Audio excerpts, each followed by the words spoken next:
We spent a lot of time in Algebra 1 and Algebra 2 talking about graphs of linear inequalities.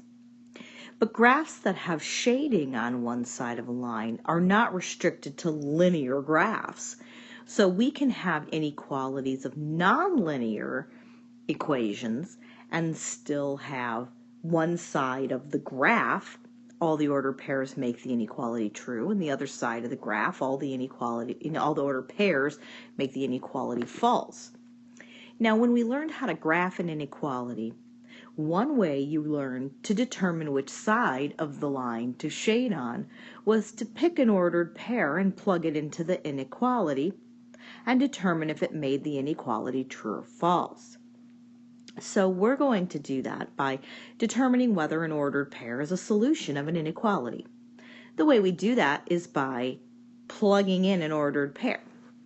Well, I'm going to plug in -3 for y, and I'm going to plug in -1 for x. When you go and simplify this, please be cautious of your order of operations. So the left-hand side of the inequality is -3. We need to simplify the right-hand side to see if it also makes the inequality true or false. Remember, when you raise a negative to an even power, it's positive. So -5 times +1 is -5. When you raise a negative number to an odd power, it's negative. So this is 7 times -1, which is -7. And then I'm going to do -5 minus 7 is -12, and -12 plus 8 is -4. So the question is -3 greater than or equal to -4?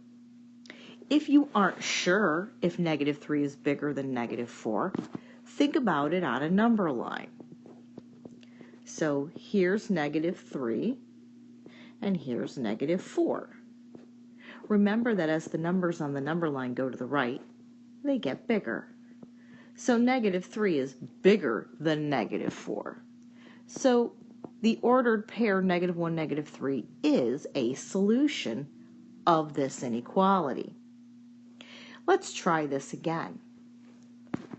I'm going to plug 0, 3 into y is less than the absolute value of 3x minus 4 minus 1. So y is 3. And x is 0. So I have to do my order of operations. First, I'm going to multiply, and I get 0. And then I'm going to subtract, so I get -4. And then I'm going to take the absolute value of -4, which is +4. And then 4 minus 1 is 3. Is 0 less than 3? And the answer is no, it's not. 0 is equal to 3, but it's not less than 3.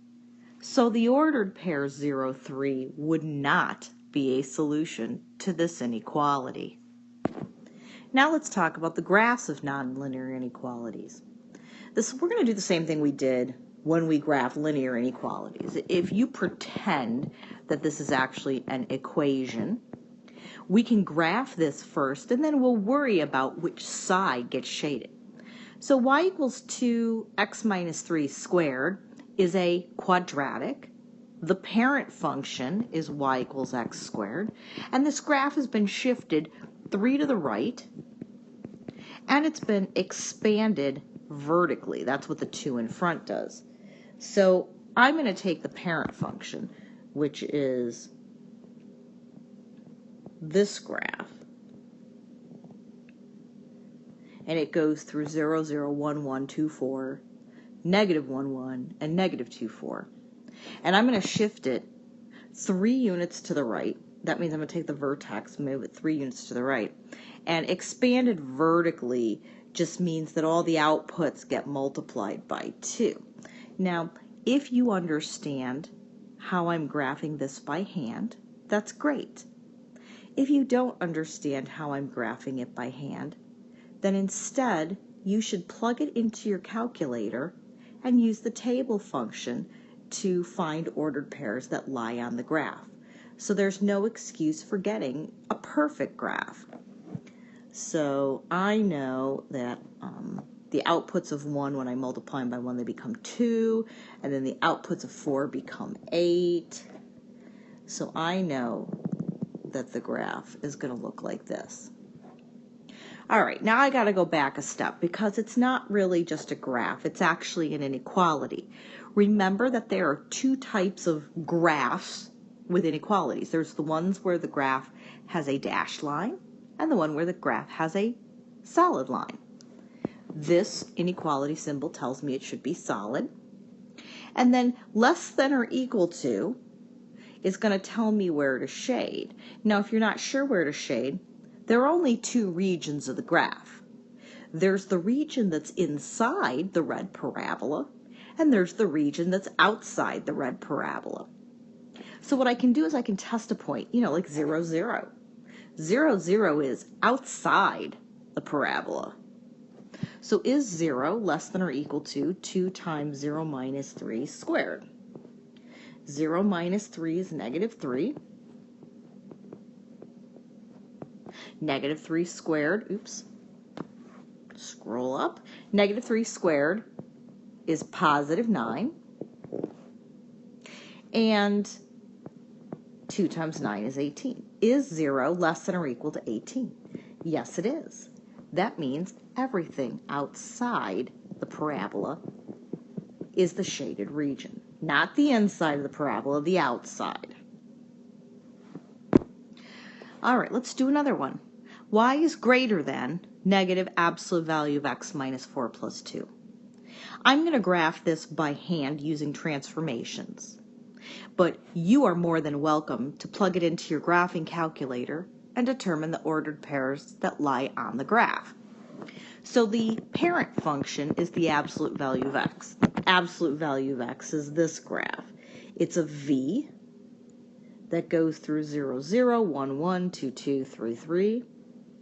But it also goes through negative 1, 1, negative 2, 2, negative 3, 3. So my graph has been shifted 4 to the right, up 2, and it's been reflected over the x-axis. So that means I'm going to take the vertex of that V, and I'm going to move it 4 to the right, and I'm going to move it up 2, but instead of the V opening up, it's going to open down.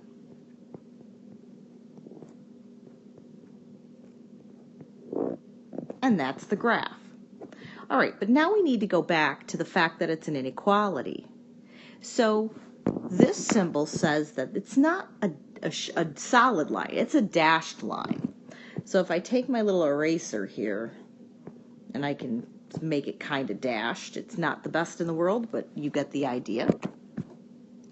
And then I have to determine where the shading is. There are only two regions of the graph. The two regions of the graph are what's inside the V and what's outside the V. So I'll test a point. 0, 0 is on the outside of the V. Remember, we're looking at the purple V. The black one was the parent function. So let's plug in 0 for x and 0 for y and see if that gives us a true or false statement. So is 0 greater than negative absolute value of 0 minus 4 plus 2? First I have to do 0 minus 4, which is negative 4. Then I have to take the absolute value of negative 4. I know you see those two negatives next to each other, and you were told that the two negatives make a positive. It does not in this circumstance, because absolute value bars are an operation being performed on a number. So I must first perform that operation. And then I have negative in front of 4, so I have negative 4 plus 2. And then I get 0 is greater than negative 2. Is 0 bigger than negative 2? If you forget, do your number line. Here's 0, here's negative 2. Remember, as the numbers go to the right, they get bigger, so 0 has to be bigger than negative 2.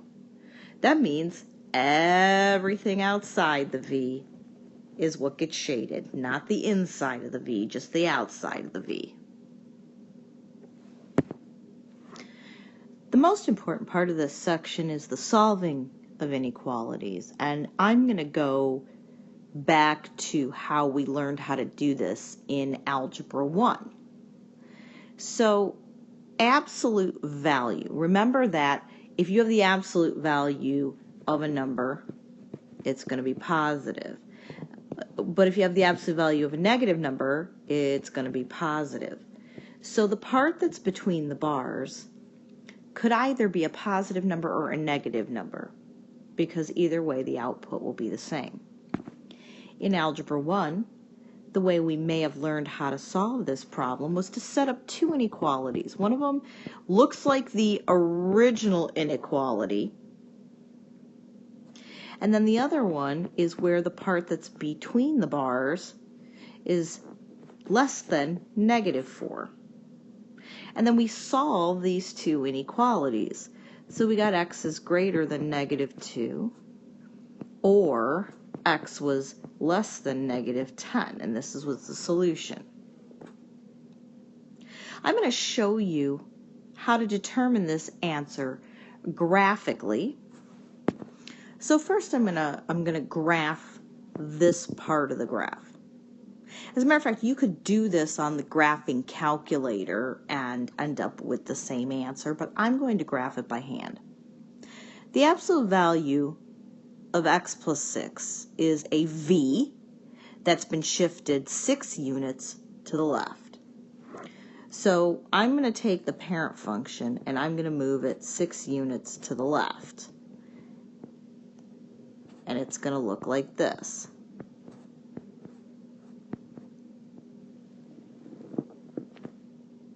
And then I'm going to graph 4. So basically I'm graphing y equals. The graph of y equals 4 is a horizontal line. It's this horizontal line. What we want to know is what part of the v is greater than or above the 4. What part of the v is above the line we graph for 4? Well, this part is above, and this part is above.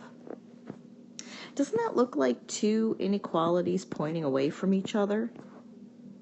In Algebra 1, we learned that that was something called an OR statement.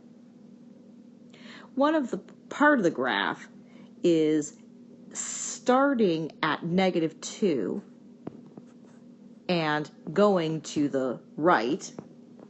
The graph of the v is above the line 4. And then on the left-hand side, starting at -10 and going off to the right, the graph is above the blue line. Look, I ended up with the same answer. First of all, how did I know what inequality symbols to use?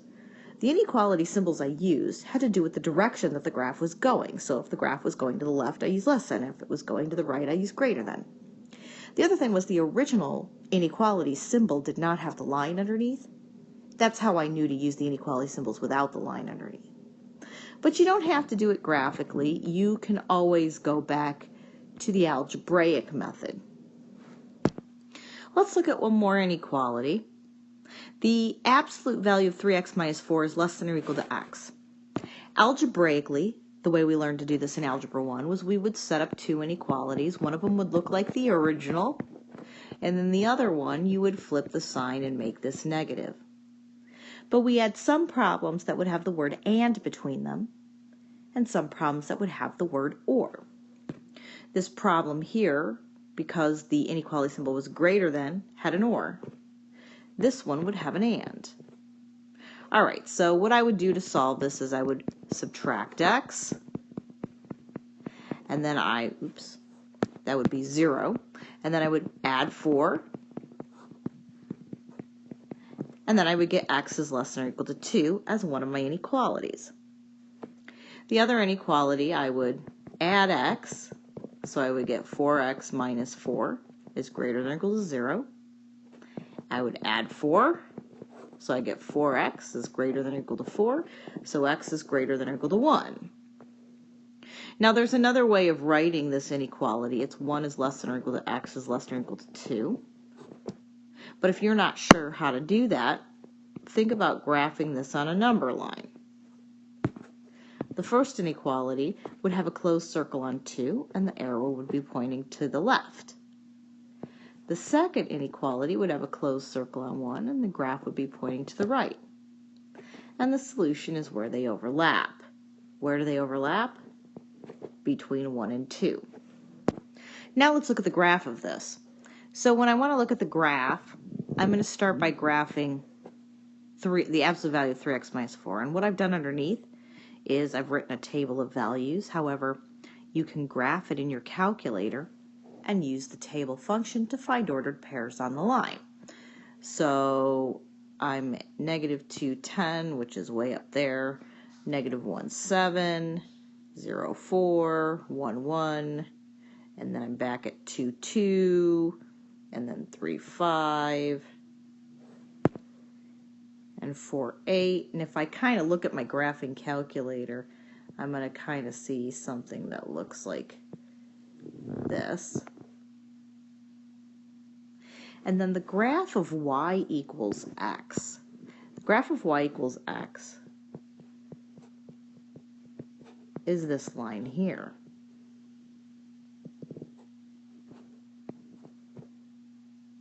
We want to know where our graph is less than or equal to x, or where is my v underneath of the purple line.